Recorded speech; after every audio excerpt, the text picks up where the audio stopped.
یہ پہلا قبیلہ ہے جو مکہ میں آباد ہوا، قبیلہ بنو جرہم۔ پھر حضرت اسماعیل علیہ السلام نے اسی قبیلے کی ایک لڑکی سے شادی بھی فرمائی، اور حضرت اسماعیل علیہ السلام کے گھر میں 12 بیٹے پیدا ہوئے۔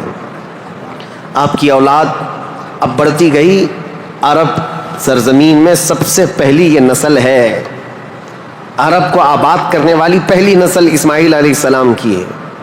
قبیلہ بنو جرہم کے ساتھ آپ آباد ہوئے مکہ مکرمہ میں۔ اب ان کی نسل اتنی بڑھتی گئی کہ اسماعیل علیہ السلام کے بیٹے تھے نابت، ان کے ہاتھ میں خانہ کعبہ کی تولیت آئی، خانہ کعبہ کی حفاظت اور اس کی ذمہ داریوں کا یہ سارا انتظام آپ کا تھا۔ چند دنوں کے بعد پھر ایسا ہوا کہ قبیلہ بنو جرہم کے لوگوں نے، جو حضرت اسماعیل علیہ السلام کے سسرال تھے، خانہ کعبہ کی تولیت پر انہوں نے قبضہ کر لیا۔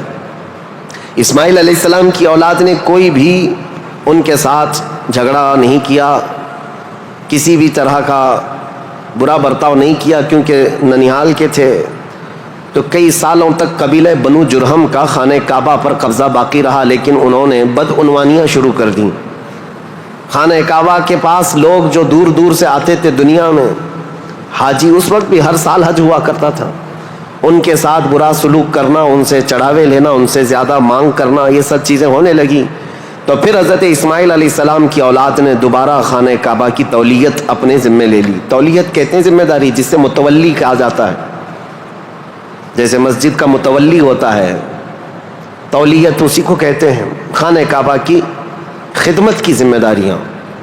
اب یہ زمانہ چلتا رہا، میں آپ کو پہلے یہ خاندانی معاملات بتا رہا ہوں، اس کے بعد پھر یہاں کے سیاسی حالات بھی بتاؤں اور پھر مذہبی حالات بھی آپ کو بتاؤں، تاکہ اسلام کی تاریخ کو سمجھنے کے لیے اس کا بیک گراؤنڈ بھی سمجھنا بہت ضروری ہے، پس منظر کیا تھا یہ معلوم ہونا ضروری ہے۔